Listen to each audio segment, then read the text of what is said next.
सबको जय यीशु की। प्रभु यीशु क्रिस्त में प्यारे भाइयों बहनों, Sunday password to the word इस शीर्षक के अंतर्गत प्रति इतवार की पूजन पद्धति में भाग लेते हुए प्रभु का वचन सुनकर उन वचनों के अनुसार जीवन बिताने की शक्ति, सामर्थ्य, कृपा, अनुग्रह मांगते हुए एक सुंदर आदर्श क्रिस्तीय जीवन बिताने की विशेष कृपा मांगने के लिए मैं आप सभी लोगों का हार्दिक स्वागत करता हूं।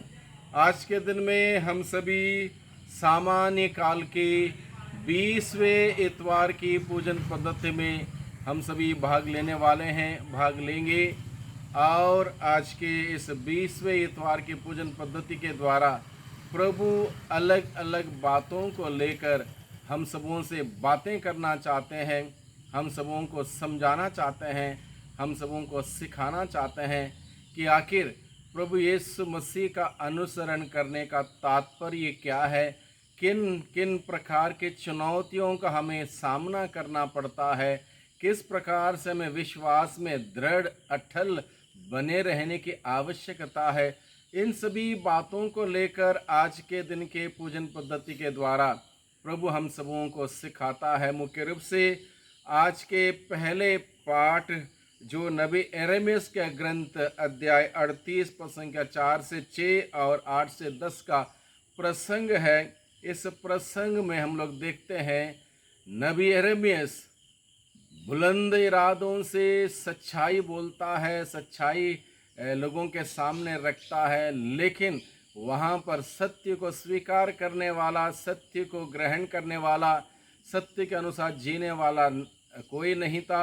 इसलिए उन्होंने सत्य का विरोध किया, यानी कि यिर्मयाह की बात का विरोध किया। इसलिए अनेक प्रकार की दिक्कतों का सामना करना पड़ता है यिर्मयाह को। जिस प्रकार से हम देखते हैं, पदाधिकारियों ने राजा से कहा यिर्मयाह को मार डाला जाए। क्यों? क्योंकि उसने सच्चाई उनके सामने रखी थी। वह यरूशलेम की हार की भविष्यवाणी करता और इस प्रकार शहर में रहने वाले सैनिकों और सारी जनता की हिम्मत तोड़ता है। यानी कि हकीकत जो यिर्मयाह ने उनके सामने रखी वह बर्दाश्त नहीं कर पाए, इसलिए राजा से शिकायत करते हैं कि वो हमारा विरोध करता है, वह प्रजा का हित नहीं बल्कि अहित चाहता है। झूठी बात राजा को बताई जाती है। राजा सिदकिय्याह ने उत्तर दिया, वह आप लोगों के वश में है, राजा आप लोगों के विरुद्ध कुछ नहीं कर सकता। इस पर वे यिर्मयाह को ले गए और उन्होंने उसको रक्षा दल के प्रांगण में स्थित राजकुमार मल्किय्याह के कुएं में डाल दिया। उन्होंने यिर्मयाह को रस्सी से उतार दिया।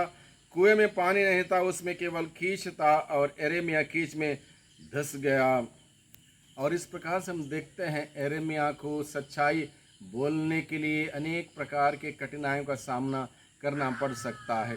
तो आज के दूसरे बिंदु में हम लोग देखते हैं, ईश्वर अपने भक्त को नहीं भूलता। जो सच्चाई के मार्ग पर चलता है उसे अद्भुत तरीके से ईश्वर बचाता है, हर कष्टों से, मुसीबतों से उसकी रक्षा करता है।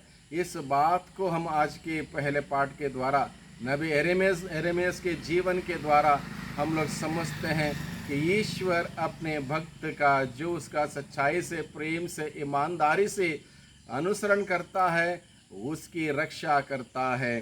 तीसरे बिंदु में हम लोग देखते हैं, प्रभु ईसा पर अपनी दृष्टि लगाकर दृढ़ विश्वास के साथ आगे बढ़ें। आज के दूसरे पाठ में से इस बात को हम लोग समझते हैं, जो कि आज का दूसरा पाठ इब्रानियों के नाम अध्याय 12 पद संख्या 1 से 4 का प्रसंग है। इसमें लिखा है, जब विश्वास के साक्षी इतनी बड़ी संख्या में हमारे चारों ओर विद्यमान है तो हम हर प्रकार की बाधा पार कर अपने को उलझाने वाले पाप को छोड़कर और ईसा पर अपनी दृष्टि लगाकर धैर्य के साथ उस दौड़ में आगे बढ़ते जाएं जिसमें हमारा नाम लिखा गया। यानी कि हम सबों को बताया गया, जब प्रभु यीशु मसीह का अनुसरण हम सभी करते हैं, नबी यिर्मयाह की भांति हम भी प्रभु पर अपनी दृष्टि लगाकर दृढ़ विश्वास के साथ आगे बढ़ें। जब हमारी दृष्टि प्रभु यीशु पर रहेगी, दुनिया की किसी भी प्रकार के उथल पुथल में हमारा कोई कुछ नहीं बिगाड़ सकता, बल्कि हम सफलतापूर्वक आगे बढ़ सकते हैं। इसलिए हमारी दृष्टि प्रभु पर टिकी रहे और प्रभु का अनुसरण हम करते रहें। चौथे बिंदु में हम लोग देखते हैं, यीशु कहता है कि वह संसार में आत्मिक आग लेकर आए हैं। प्रभु यहाँ पर अपने वचनों के द्वारा कहता है, ईसा ने अपने शिष्यों से कहा, मैं पृथ्वी पर आग लेकर आया हूँ और मेरी कितनी अभिलाषा है कि यह अभी धधक उठे।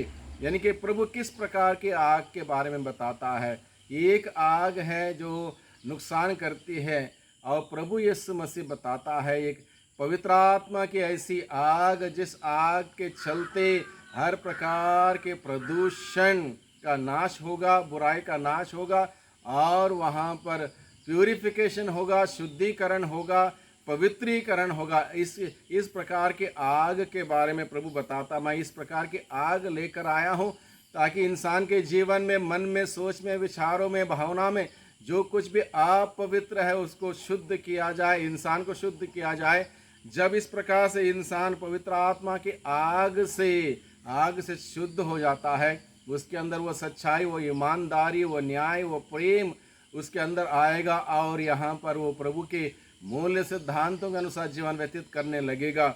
इस प्रकार की आग के बारे में प्रभु हम सबों को आज के दिन में अवगत कराता है कि हम सबों को प्रभु के इस पवित्र आत्मा की आग से प्रदीप्त होने की आवश्यकता है। पांचवें बिंदु में हम लोग देखते हैं, प्रभु पृथ्वी पर समझौता करने नहीं बल्कि सच्ची शांति लेकर आया। प्रभु इस धरती पर किसी प्रकार का समझौता करने नहीं आया, बल्कि सच्चाई को सामने रखने के लिए आया, सच्चाई के मार्ग पर चलने के लिए सिखाने आया। इसलिए किसी प्रकार का समझौता नहीं। जहाँ समझौता है वहाँ पर अन्याय होगा, वहाँ पर भेदभाव होगा, वहाँ पर पक्षपात होगा, वहाँ पर सच्चाई छिपाई जाएगी। इसलिए प्रभु सच्चाई किसी प्रकार का समझौता नहीं बल्कि सच्चाई को प्रकट करने के लिए इस धरती पर आया। छठे बिंदु में हम लोग देखते हैं, फूट डालने की बात आज के सुसमाचार के द्वारा प्रभु कहता है, मैं फूट डालने आया हूँ, क्योंकि अब से यदि एक घर में 5 व्यक्ति होंगे, उनमें फूट होगी, 3 2 के विरुद्ध होंगे और 2 3 के विरुद्ध, पिता अपने पुत्र के विरुद्ध और पुत्र अपने पिता के विरुद्ध, माता अपनी पुत्री के विरुद्ध और पुत्री अपनी माता के विरुद्ध, सास अपनी बहू के विरुद्ध और बहू अपने सास के विरुद्ध। इस प्रकार के फूट डालने की बात प्रभु कहता है। किस प्रकार की फूट? ये फूट वो है जब लोग यीशु को जानते हैं, सच्चाई को जानते हैं, शांति को जानते हैं, क्षमा को जानते हैं, न्याय को जानते हैं और इस प्रभु के मूल्य सिद्धांतों के अनुसार चलने लग जाएंगे।